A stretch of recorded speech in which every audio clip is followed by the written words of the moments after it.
Why, hello there! Fortnite is a game with a story. I know, shocker. And within this story, there are multiple villains. These include characters like Dr. Sloan, Kato Thorne, Valeria, Daigo, technically Midas, and many others. Today, I want to take a look at what makes a good Fortnite villain and what makes a bad Fortnite villain, and what Epic Games should do in the future. Let's start with arguably one of the most disappointing villains, Geno. I know it's crazy that I say he's disappointing, but hear me out. What has he done in-game in Fortnite? His name was mentioned a total of twice, first with the Foundation in the Chapter 2 Season 6 Zero Crisis event, and then once again mentioned by the Foundation at the end of the Chapter 3 Season 2 event. Besides that, what has he done?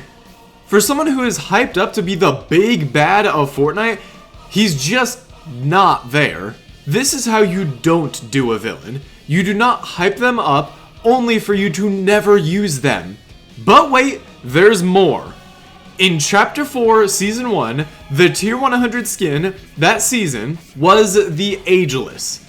And for those that don't know, this is Geno. Try to wrap this around your mind. Chapter 2, Season 6, we got teased who the big bad was. In Chapter 3, Season 2, we see Geno in the 0 point. And then, since this was the time that the storyline changed writers, the new writer didn't know how to use Geno, so Epic Games just threw the model for Geno into the Tier 100 skin in a random battle pass, and now he has zero storyline involvement. If you were someone who just played Fortnite and did not read the comics but knew all the lore, you would be extremely disappointed if you saw Geno become a nobody. Yeah, you see why I think Geno is the biggest disappointment now. You know who isn't a disappointment? The Cube Queen. This is a villain done right. The Cube Queen is the ruler of the Last Reality, a faction that was teased way back in Chapter 1, Season 6, when the first cube appeared on the map. This cube started its own Fortnitemares event, started many Fortnite YouTube channels, and most importantly, started the Fortnite lore. After that was on the map, we didn't get anything revolving around the Last Reality for quite a while, until the end of Chapter 2 Season 6 when we got teases for an alien invasion. Not only that, but we were specifically told that the Last Reality is coming. Then, in Chapter 2 Season 7, the alien invasion started, and what faction were these aliens a part of? The Last Reality. During the whole season of Chapter 2 Season 7, we were planning to take down the mothership. And once we got to the end of the season, we went up there and blew it up. Once this happened, the Cube Queen went down to the island herself and took it over with all of her cubes. This is such a great villain.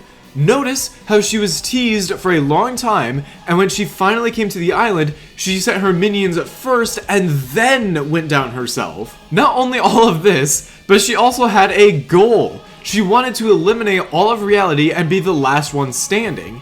Normally I'd say this is a bad goal, but it made sense in the context of Fortnite. Considering Fortnite is a part of the Omniverse, we get a lot of collabs in this game, so the Cube Queen is just somebody who didn't want to see any more Batman reskins in the game, so she just wanted to eliminate everything. She wasn't just a one and done villain. She didn't just appear out of nowhere. We waited for her arrival, and when she did arrive, it was so exciting to see.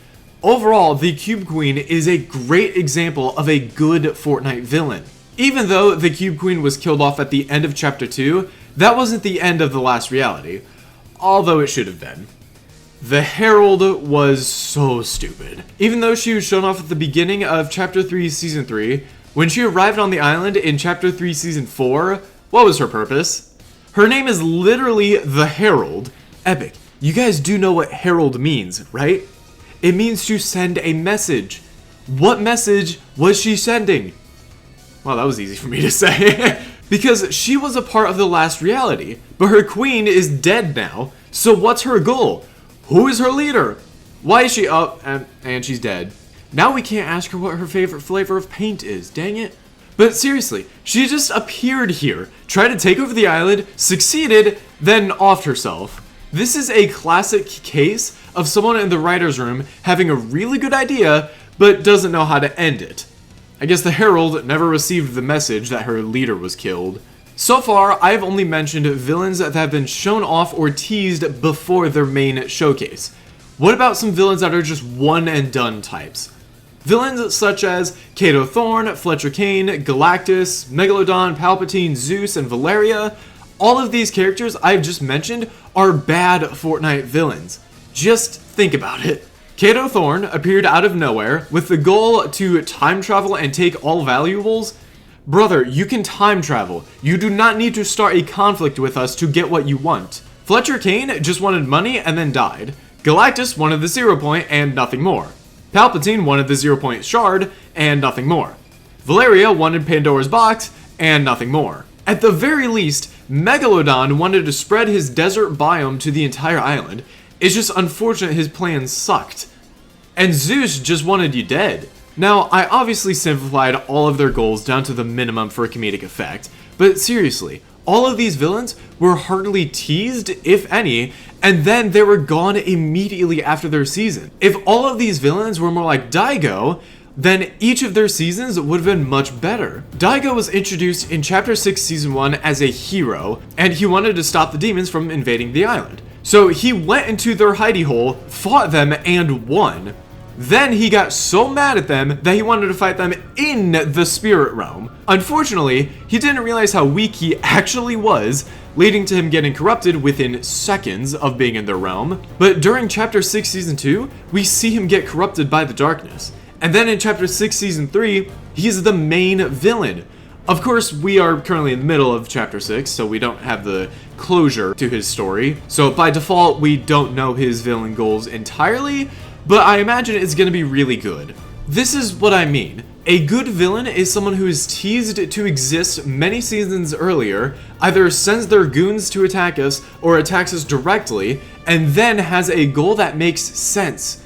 A bad villain is someone who just shows up, has a goal of being bad, and then just gets defeated in a cutscene. Chapter 5 was bad because of this factor. Chapter 4 wasn't as good as it could have been because of the lack of any villains.